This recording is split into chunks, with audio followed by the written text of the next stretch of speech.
첫 번째 시간의 연금제도 안내에 이어서 두 번째 시간은 신규 임용 공무원분들이 알아두시면 좋을 재해보상제도를 안내해 드리도록 하겠습니다.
재해보상, 뭔가 생소하시죠?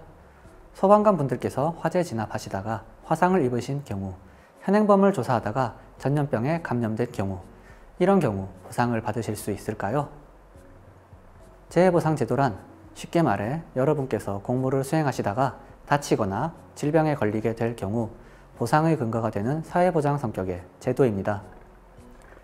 정책 현장에서 국가와 국민을 위해 헌신하다가 부상을 당하거나 질병에 걸리는 공무원들이 있습니다. 굉장히 마음 아프고 안타까운 일입니다.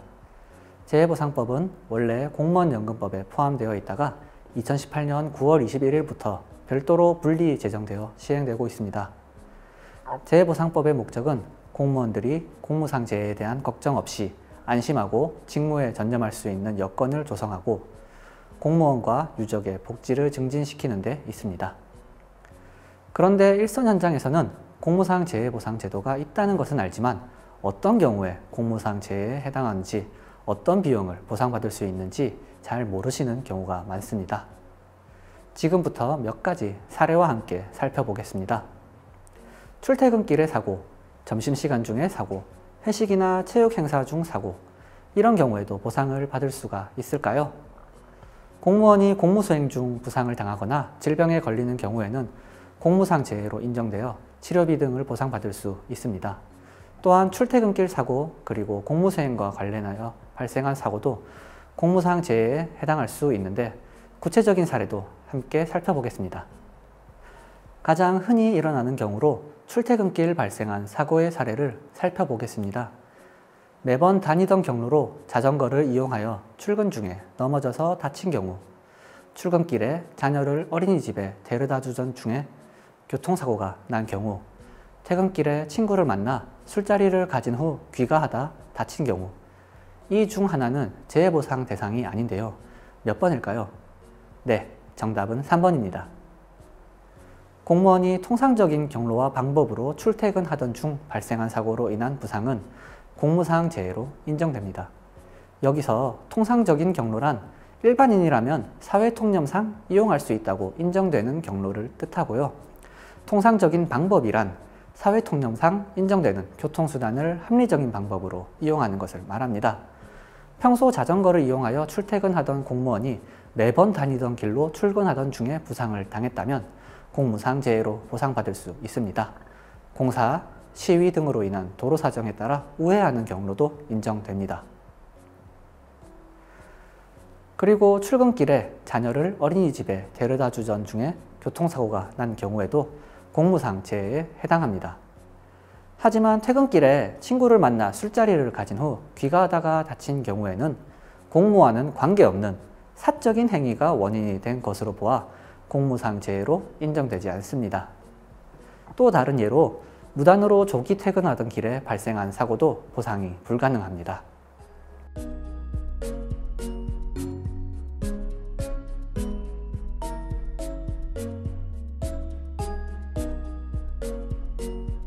정답은 2번입니다.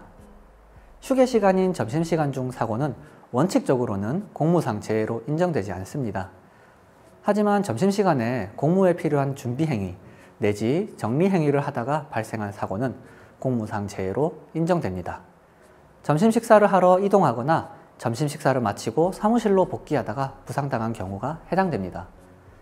그리고 교사가 점심시간에 교육의 일환으로 학생들과 함께 운동하던 중 발생한 사고는 공무상재해에 해당합니다. 그러나 점심시간에 개인적으로 체력 단련을 하거나 친목도모를 목적으로 동료 직원과 배드민턴을 친 경우에는 인정되지 않습니다.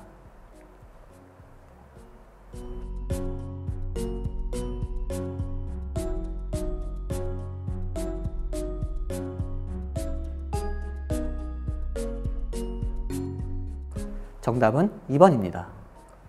소속기관의 회식이나 체육행사 등 공적인 행사를 하던 중에 발생한 사고로 인한 부상도 공무상재해로 인정됩니다.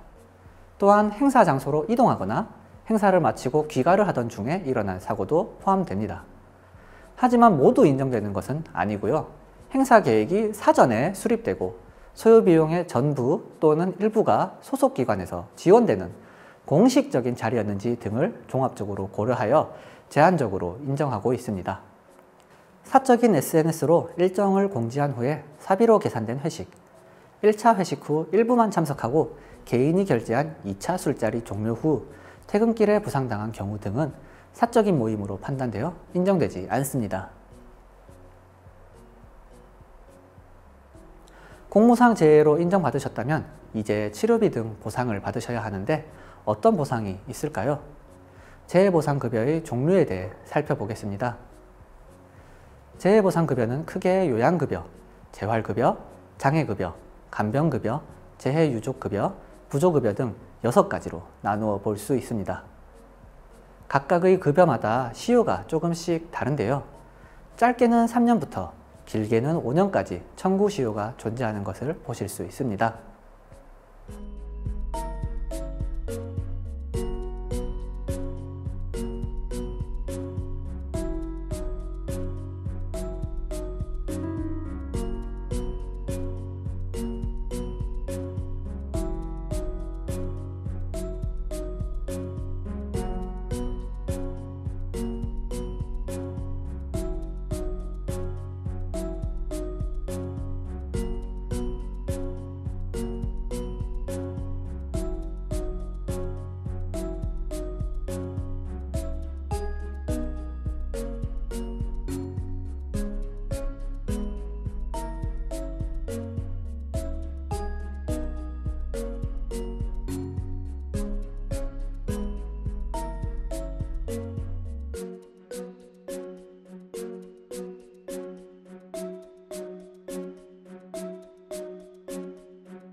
요양급여 비용은 건강보험 적용급여와 건강보험 비적용급여 중에서 산업재해보상보험법에서 정하는 급여 또는 인사혁신처장이 별도로 인정하는 특수요양급여 비용 산정 기준으로 정하는 급여를 포함합니다.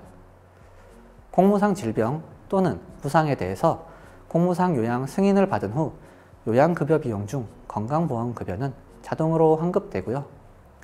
건강보험 비적용 급여는 공단에 청구 시 건강보험이 적용되지 않는 선택진료비, 상급병실료, 간호비 등의 특수요양급여가 지급됩니다.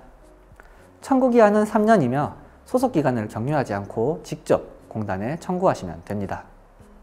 재활급여에는 재활운동비와 심리상담비 등이 포함되는데요. 재활운동비란 공무상 요양 중이거나 요양 종료 후 3개월 이내인 자가 수영, 요가 등 재활운동을 한 경우 해당 비용을 월 10만 원 이내에서 최대 3개월까지 지급하는 급여입니다. 심리상담비는 공무상 요양 중인 공무원이 공무상 재해로 인한 심리적 치료를 위하여 심리상담을 한 경우 해당 비용을 3개월 이내 최대 10회, 해당 10만 원 이내에서 실비로 지급합니다. 심리상담비는 미리 심리상담 승인을 받아 심리상담 전문기관에서 상담을 실시한 후 청구할 수 있습니다. 재활급여의 청구기한은 3년이며 화면의 필요 서류를 첨부하여 공무원 여러분이 직접 공단으로 청구해 주시면 됩니다. 장애급여에는 장애연금과 장애일시금이 있습니다. 공무상 질병 또는 부상으로 장애 상태로 되어 퇴직을 한 때 또는 퇴직 후에 그 질병 또는 부상으로 인하여 장애 상태로 된 때에는 그 장애 정도에 따라 장애연금 또는 장애일시금을 지급합니다. 장애연금은 본인 사망 시에 유족에게 60%가 승계되고요. 공무원연금법상 퇴직급여와 함께 지급됩니다. 장애일시금은 이러한 연금액 5년치를 일시금으로 지급받는 것을 말합니다. 장애급여의 청구기한은 5년이며 퇴직 당시에 소속기간을 격려하여 공단으로 청구해 주시면 됩니다. 공무상 요양이 끝났다고 해서 완치가 되면 좋지만 그렇지 않으신 경우도 있겠죠? 이 경우 청구할 수 있는 것이 간병급여입니다. 공무상 요양을 마친 사람 중에서 치유 후에 의학적으로 간병이 필요하여 실제로 간병을 받는 사람에게는 실제로 간병을 받은 날에 대하여 산업재해보상보험법에서 정하는 간병급여를 지급합니다. 간병급여 지급 기준 금액은 화면에 나와 있는 것처럼 간병이 상시냐, 수시냐에 따라서 다르게 지급됩니다. 간병급여의 청구기한은 3년이며 필요 서류를 첨부하여 공무원 여러분이 공단으로 직접 청구해 주시면 됩니다. 다음으로 순직유족급여에 대해서 알아보겠습니다. 순직유족급여는 공무상 질병 또는 부상으로 인하여 재직 중에 사망하거나 퇴직 후 그 질병 또는 부상으로 사망한 때 지급합니다. 순직유족급여는 순직유족보상금과 순직유족연금, 유족가상금 등으로 구성되어 있는데요. 지급기준은 화면에 보시는 금액과 같고 공무원연금법상의 퇴직급여와 순직유족연금은 이중으로는 수급이 불가능합니다. 즉, 둘 중 선택해서 받으셔야 합니다. 순직유족급여의 청구기한은 사망한 날로부터 5년 이내이며 사망 당시 소속기간을 격려하여 공단으로 청구해 주시면 됩니다. 다음으로 위험직무 순직유족급여에 대해서 알아보겠습니다. 공무원이 생명과 신체에 대한 위협을 무릅쓰고 직무 수행 중 재해를 입은 경우에 그 재해가 직접적인 원인이 되어 사망하게 되면 위험직무 순직유족연금 그리고 위험직무 순직유족보상금을 지급합니다. 재해의 종류는 공무원 재해보상법 제5조에서 정하고 있는데요. 예를 들면 범인체포, 대간첩, 대테러작전 수행, 교통의 단속과 위해의 방지, 화재 진압, 인명구조, 감염병의 확산 방지, 산불 진화, 국외에서 입은 재해 등의 경우입니다. 위험직무 순직유족급여는 공무원 전체 기준소득 월액 평균액의 최소 0.5배에서 최대 1.6배를 지급하여 드립니다. 청구기한은 사망한 날로부터 5년 이내이며 사망 당시 소속기관을 격려하여 공단으로 청구해 주시면 됩니다. 재난부조금에 대해서 알아보겠습니다. 명칭 그대로 공무원이 재난을 입은 경우에 지급되는 급여인데요. 공무원 또는 그 배우자 소유의 주택이나 공무원이 상시 거주하는 공무원 또는 그 배우자의 직계 존비속 소유의 주택이 수재나 화재, 그 밖의 재난으로 인하여 소실, 유실, 파괴되어 손해를 입은 때에는 재난으로 인한 피해 정도에 따라서 재해 당시 공무원 전체 기준소득월액 평균액의 1.3배에서 3.9배까지 재난부조금을 지급합니다. 재난부조금의 청구 기한은 재난 발생일로부터 3년 이내입니다. 국가직 공무원은 공단 지부에, 지방직 공무원은 해당 지자체에, 교육직 공무원은 교육청 그리고 교육지원청에 청구해 주시면 됩니다. 마지막으로 사망조의금에 대해 알아보겠습니다. 공무원의 배우자나 부모 또는 자녀가 사망한 경우에는 당해 공무원에게 사망 당시 공무원 전체 기준소득 월액 평균액의 65%에 상당하는 금액을 지급하는데요. 공무원 본인이 사망한 경우에는 사망 당시 공무원 본인의 기준소득 월액의 2배에 상당하는 금액을 지급합니다.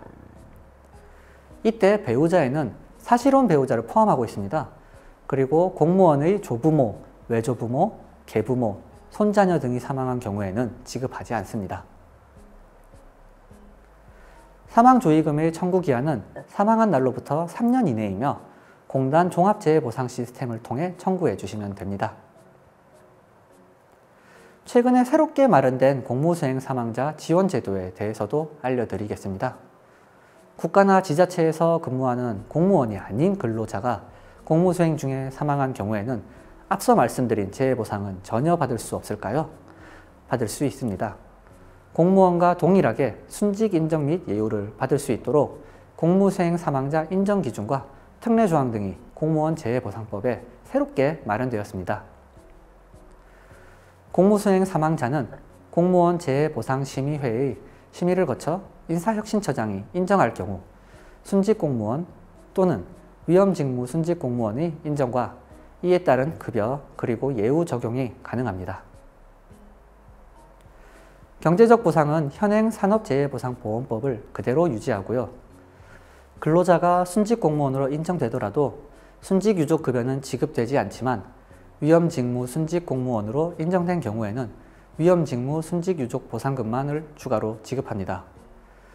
또 국가유공자, 보훈보상 대상자로 등록 신청도 가능하고 보훈처의 심사를 거쳐서 국가유공자나 보훈보상자로 인정될 경우에는 해당 법상의 교육 취업을 지원받을 수 있습니다. 공무수행 사망자 지원제도의 청구기한은 사망한 날로부터 5년 이내이며 사망 당시 소속기관을 경유하여 공단에 청구하여 주시면 됩니다. 지금까지 재해보상제도에 대해 살펴보았는데요. 재해보상제도의 취지와 재해보상급여의 종류에 대해 이해하시는 데 조금이라도 도움이 되었을까요? 마지막 세 번째 시간에는 공무원 임대주택과 공무원 연금 복지 서비스에 대해 설명을 드릴 예정이니까요. 다음 영상도 집중해서 꼭 시청해 주시길 부탁드립니다. 감사합니다.